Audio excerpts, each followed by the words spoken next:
نبی کریم صلی اللہ علیہ وسلم نے ایک صبح ارشاد فرمایا، پچھلی رات میرے خدا نے مجھ کو اپنی خاص مزد و شرف سے نوازا، جس کی تفصیل یہ ہے کہ پچھلی رات جب کہ میں سو رہا تھا، رات کے ایک حصے میں جبریل آئے اور مجھ کو جگایا۔ ابھی پوری طرح جاگ بھی نہ پایا تھا کہ حرم کعبہ میں اٹھا لائے، اور تھوڑی دیر لیٹا تھا کہ پوری طرح بیدار کر کے پہلے تو میرا سینہ چاک کیا اور ملائے اعلیٰ کے ساتھ پوری مناسبت پیدا کرنے کے لیے دنیا کی قدرتوں کو دھویا اور ایمان و حکمت سے بھر دیا۔ اس کے بعد حرم کے دروازے پر لایا گیا اور وہاں جبریل نے میری سواری کے لیے خچر سے کچھ چھوٹا جانور براق پیش کیا جو سفید رنگ کا تھا۔ جب میں اس پر سوار ہو کر روانہ ہوا تو اس کی ہلکی چال کا حال تھا کہ نگاہ کی حد اور رفتار کی حد برابر نظر آتی تھی کہ اچانک بیت المقدس جا پہنچے۔ یہاں جبریل کے اشارے پر براق نے مسجد کے دروازے کے اس حصے سے باندھ دیا جس سے بنی اسرائیل کے نبی مسجد اقصیٰ کی حاضری پر اپنی سواریاں باندھا کرتے تھے، اور جو اس وقت یادگار کے طور پر قائم تھا۔ پھر میں مسجد اقصیٰ میں داخل ہوا اور 2 رکعت نماز پڑھی۔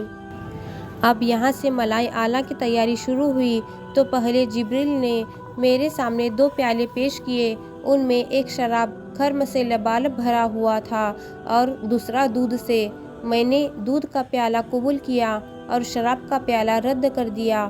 جبریل نے یہ دیکھ کر کہا، آپ نے دودھ کا پیالہ قبول کر کے فطرت کے دین کو قبول کیا، یعنی اللہ کی اور سے آپ کو جو میں نے یہ 2 پیالے پیش کیے تو دراصل یہ تمثیل مثال کی شکل میں تھی دینی فطرت اور دین ذیق کی، مگر آپ نے اس حقیقت کو پہچان لیا اور دودھ کے پیالے کو قبول فرمایا جو دین کی فطرت کی مثال کی شکل تھی، دین فطرت کو قبول فرما لیا۔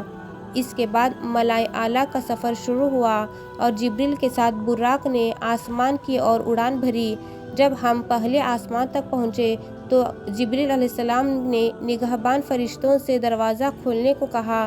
نگہبان فرشتوں نے معلوم کیا، کون ہیں؟ جبریل علیہ السلام نے کہا، میں جبریل ہوں۔ فرشتے نے معلوم کیا، تمہارے ساتھ کون ہے؟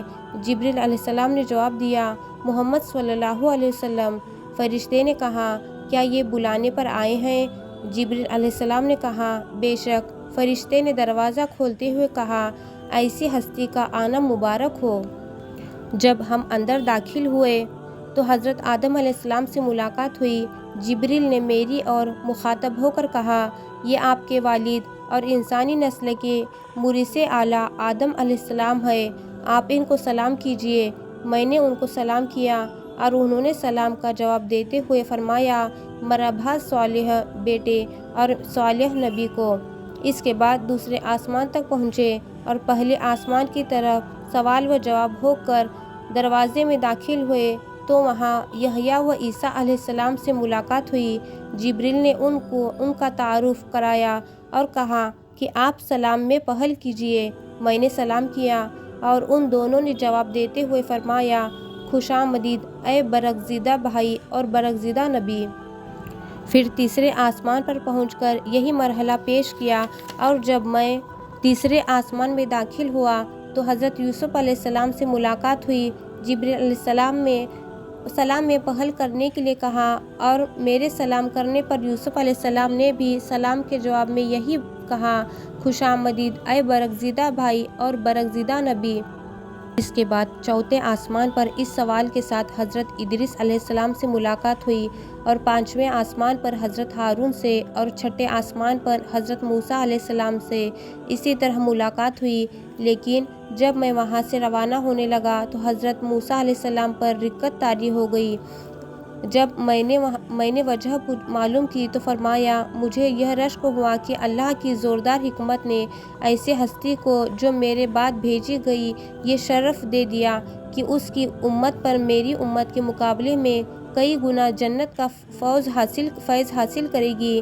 اس کے بعد پچھلے سوالوں جوابوں کا مرحلہ طے ہو کر جب میں 7ویں آسمان پر پہنچا تو حضرت ابراہیم علیہ السلام سے ملاقات ہوئی جو بیت المعمور سے پیٹھ لگائے بیٹھے تھے اور جس میں ہر دن 70,000 نئے فرشتے عبادت کے لیے داخل ہوتے ہیں۔ انہوں نے میرے سلام کا جواب دیتے ہوئے فرمایا، مبارک اے میرے برگزیدہ بیٹے اور برگزیدہ نبی، یہاں سے تم مجھے سدرۃ المنتہا تک پہنچایا گیا۔ تمہاری بول چال میں یہ ایک انتہا کی بیری کا پیڑ ہے جس کا پھل بیر ہجر کی ٹھیلیاں کے برابر ہے اور جس کے پتے ہاتھی کے کان کی طرح چوڑے ہیں۔ اس پر اللہ کے فرشتے جگنوں کی طرح بے تعداد چمک رہے تھے اور خدا کی خاص تجلی نے اس کو حیرت ناک طور پر روشن اور کیف والا بنا دیا تھا۔ اسی سفر میں نے 4 نہروں کا بھی معائنہ کیا۔ ان میں سے 2 ظاہر نظر آتی تھیں اور 2 باطن میں بہہ رہی تھیں، یعنی 2 نہریں جس کا نام نیل اور فرات ہے دنیا کے آسمان پر نظر پڑی، اور 2 نہریں جنت کے اندر موجود پائیں۔ اور ان سب چیزوں کو دیکھنے کے بعد محمد صلی اللہ علیہ وسلم کو شراب اور دودھ اور شہد کے پیالے پیش کیے گئے اور میں نے دودھ کو قبول کر لیا۔ اس پر جبریل نے مجھے بشارت سنائی کہ آپ نے دینی فطرت کو قبول کر لیا، یعنی جو ہر قسم کی قدرتوں سے پاک اور شفاف ہے، عمل میں میٹھا اور خوشگوار اور نتیجے میں حد درجہ مفید اور احسن ہے۔ پھر اللہ تعالیٰ کا خطاب ہوا کہ تم پر رات و دن میں 50 نمازیں فرض قرار دی گئی۔ جب میں نے ان اسرار الہی کے دیکھنے سے فارغ ہو کر نیچے اترنے لگا تو بیچ میں حضرت موسیٰ علیہ السلام سے ملاقات ہو گئی۔ انہوں نے معلوم کیا، معراج کا کیا تحفہ لائے ہو؟ میں نے کہا، 50 نمازیں۔ انہوں نے فرمایا، تمہاری امت اس بھاری بوجھ کو سہ نہ سکے گی، اس لیے واپس جائیے اور کم کرنے کی درخواست کیجیے، کیونکہ میں تم سے پہلے اپنی امت کو آزما چکا ہوں۔ چنانچہ اللہ کے دربار میں حاضر ہوا اور اللہ کی اور سے 5 نمازوں کی کمی ہو گئی۔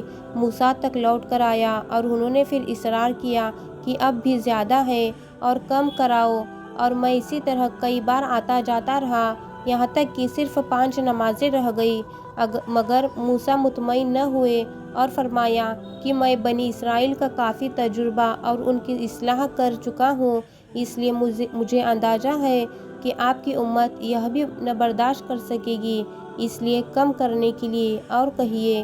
تب میں نے کہا، اب عرض کرتے شرم آتی ہے، میں اب راضی برضا اور فیصلے کے سامنے سر نیاز جھکاتا ہوں۔